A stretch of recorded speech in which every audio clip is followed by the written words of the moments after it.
بسم اللہ الرحمن الرحیم. ہدن یہ کتاب ہدایت ہے. دوسری صفت رحمتاً للمسلمین یہ کتاب مسلمانوں کے لیے رحمت ہے. تیسری صفت بشرا یہ کتاب مسلمانوں کے لیے بشارت ہے. 4 صفتیں ہو گئی قرآن کی. اب میں دیکھتا ہوا چلا قرآن مجید کو کہ قرآن ہدایت ہے. پہلی صفت ہدن.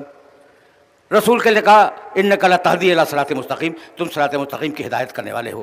جیسا قرآن ویسے محمد، جیسے محمد ویسا قرآن. ایسا ہے. اچھا اب آگے بڑھو. ہدن و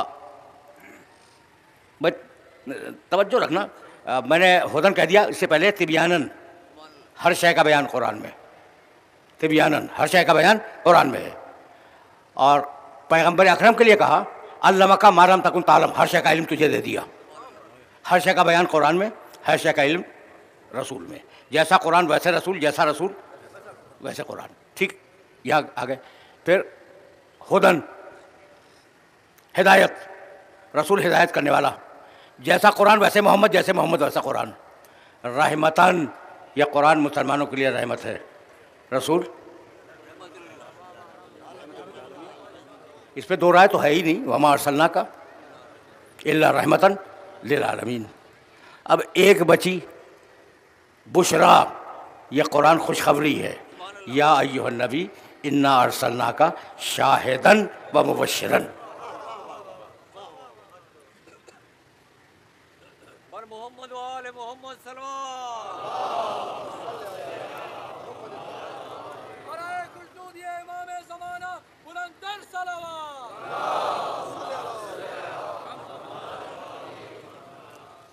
یا ایھا النبی انا ارسلناک شاہداً و مبشراً و نذیراً و داعیا الی اللہ باذنہ و سراجا منیرا. ہم نے حبیب تجھے خوشخبری سنانے والا بنایا، دعوت دینے والا بنایا اور روشن چراغ بنا دیا. کبھی میں نے یہ جملہ کہا تھا لیکن اب یہاں رکے رہو. قرآن بشارت، رسول بشارت دینے والا. جیسا قرآن ویسے رسول، جیسا رسول ویسے قرآن. یہاں تک آ گئے نا میرے ساتھ؟ اگر آ گئے ہو تو اب تک میں نے ثابت کیا کہ قرآن اور رسول برابر ہیں. یہی ثابت کیا، سبحان اللہ سبحان اللہ. یہی ثابت کیا نا کہ قرآن اور رسول برابر ہیں. اب اگر میں اپنی بات کو الٹ دوں تو برا تو نہیں مانو گے؟ نہیں، قرآن چھوٹا ہے، میرا رسول بڑا ہے. نئی آیت نہیں پڑھوں گا. قرآن ہے، قرآن ہے رحمتاً للمسلمین اور میرا نبی ہے رحمتاً للعالمین.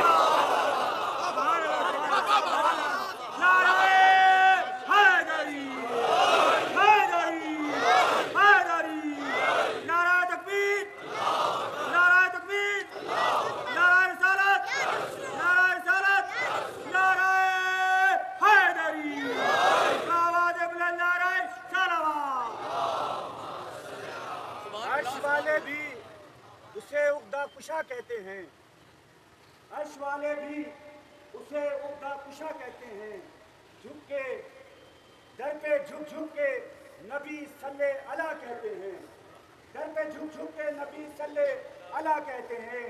ارے احمقو، اس کو بشر کہنے سے پرہیز کرو. احمقو، اس کو بشر کہنے سے پرہیز کرو جس کے داماد کو کچھ لوگ خدا کہتے ہیں.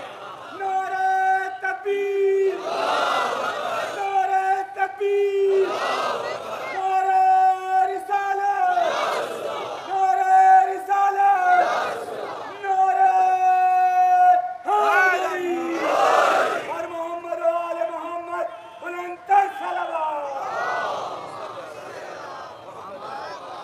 سبحان اللہ سبحان اللہ سبحان اللہ. اچھا بھائی اب دیکھو نا، اب میں تو رسالت پہ بات کر رہا تھا، بیچ میں داماد رسول آ گئے. اچھا، اور میں جانتا ہوں کہ وہ جو داماد ہے وہ تمہاری بہت بڑی کمزوری ہے. شرف ہونا ہے، داماد کا شرف ہونا کوئی شک نہیں ہے، داماد رسول. لیکن اس سے بڑا شرف ہے نفس رسول.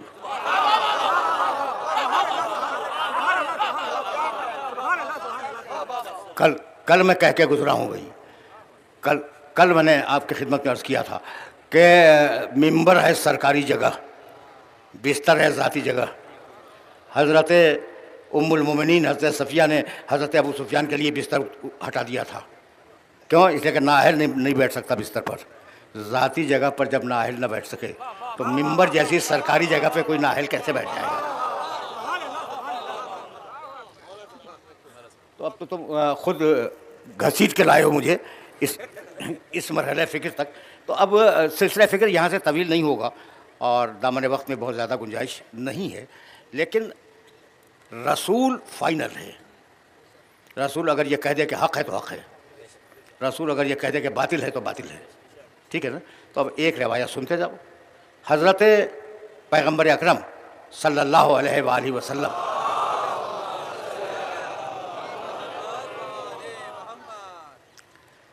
مریض تھے، اور صورتحال یہ تھی کہ حضرت صدیقہ رضی اللہ تعالیٰ عنہ ان کے سرہانے بیٹھی ہوئی تھیں ایک طرف، دوسری طرف حضرت علی بیٹھے ہوئے تھے، درمیان میں رسول استراحت فرما رہے تھے. حضرت اچھا بھائی، میں بہت کتابیں دیکھ کے بولتا ہوں، کتابیں حوالے چاہیے تو میرے پاس حوالے ہیں، اس وقت یاد ہیں لیکن اب وقت نہیں ہے. حوالے میں دوں گا، ذمہ داری میں قبول کرتا ہوں. وہ حضرت صدیق رضی اللہ تعالیٰ عنہ تشریف لائے پیغمبر اکرم کی عیادت کے لیے. آئے، سلام کیا، بیٹھ گئے. جب بیٹھ گئے رسول اکرم کا مزاج پوچھا، بات چیت ہوئی، اور اس کے بعد دیکھنے لگے علی کے چہرے کو. اب میرا تو جی یہ چاہتا کہ میں کہوں ہاتھ جوڑ کے کہ رسول کے چہرے کو دیکھیے. مسلسل یعنی اتنی مرتبہ دیکھا ہے علی کا چہرہ کہ بیٹی جو صدیقہ ہے، وہ خود صدیق ہے، بیٹی صدیقہ ہے، سچی خاتون، وہ گھبرا کے کہنے لگی کہ بابا آپ تو آئے تھے رسول اکرم کی عیادت کے لیے، یہ آپ علی کے چہرے کو مسلسل دیکھے جا رہے ہیں.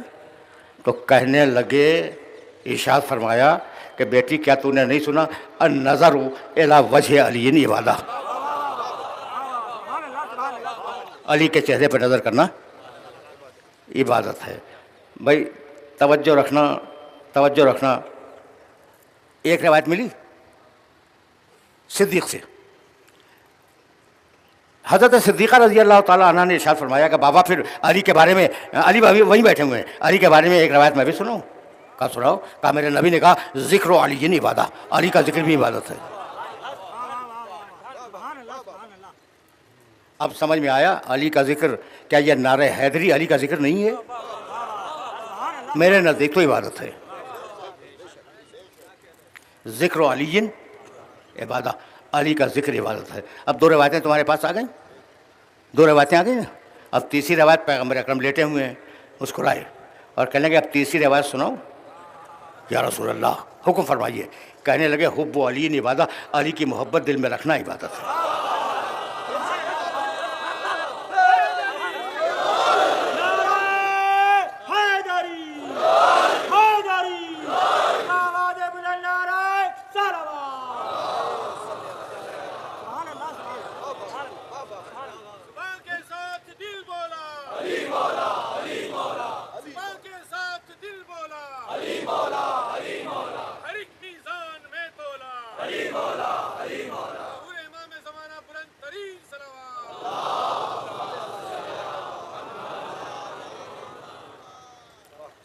تقریر اپنے آخری مرحلوں میں داخل ہو گئی، لیکن نہیں، علی کا ذکر عبادت ہے.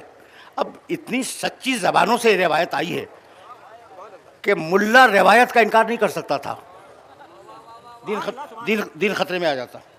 اگر روایت کا ملا انکار کر دے تو دین خطرے میں آ جائے. کہنے لگا کہ ہاں فرمایا تو تھا کہ علی کا ذکر عبادت ہے، فرمایا تھا، رسول اللہ نے فرمایا تھا. کتاب میں دیکھ کے حوالہ چاہیے. علامہ ابن اسیر جزری رحمۃ اللہ علیہ بہت بڑے عالم گزرے ہیں عالم اسلام کے، انہوں نے اپنی کتاب النہایہ میں یہ لکھا ہے، میں نے اپنی آنکھ سے دیکھا. کہنے لگے کہ ہاں یہ تو فرمایا تھا، بھائی یہ میرا آخری کلام ہے کہ علی کا ذکر عبادت ہے، لیکن حقیقت میں عبادت نہیں تھا. اچھا رسول کہہ رہے ہیں عبادت ہے اور آپ حقیقت تک پہنچ گئے، تو کمال ہی ہو گیا نا، کمال ہو گیا نا. اس کے بعد انہوں نے دلیل لکھی کہ اصل میں رسول نے کیوں کہا کہ علی کا ذکر عبادت ہے. بس آخری جملہ ہے میرا، رسول نے اس کا سبب ہے جو رسول نے کہا کہ علی کا ذکر عبادت ہے. کانا اذا خرج من منزلہ ہی، جب علی اپنے گھر سے نکلتے تھے اور مدینے کے لوگوں کی نگاہ پڑتی تھی ان کے چہرے پر، تو کوئی کہتا تھا لا الہ الا اللہ ما اعلم ھذا الفتح، لا الہ الا اللہ کتنا بڑا عالم ہے یہ جوان. کوئی کہتا تھا لا الہ الا اللہ ما اسخا ھذا الفتح، لا الہ الا اللہ یہ جوان کتنا بڑا سخی ہے. کوئی کہتا تھا لا الہ الا اللہ ما اکرم ھذا الفتح، لا الہ الا اللہ یہ جوان کتنا بڑا کریم ہے. کوئی کہتا تھا لا الہ الا اللہ ما اشجع ھذا الفتح، لا الہ الا اللہ یہ کتنا بڑا بہادر ہے. تو چونکہ زبان سے نکلتا تھا علی کا چہرہ دیکھ کر لا الہ الا اللہ، زبان سے، تو رسول نے کہہ دیا علی کے چہرے کو دیکھنا عبادت ہے. کام ختم ہو گیا نا، کام ختم ہو گیا. اب میں ان بزرگ کے لیے کیا عرض کروں، ان کا نام بھی لے چکا کہ وہ چاہتے تھے کتنا بڑا کریم ہے، کتنا بڑا شجاع ہے، کتنا بڑا سخی ہے، کتنا بڑا بہادر ہے. ایک فضیلت کو چھپانا چاہا، 4 فضیلتیں خود لکھ گئے.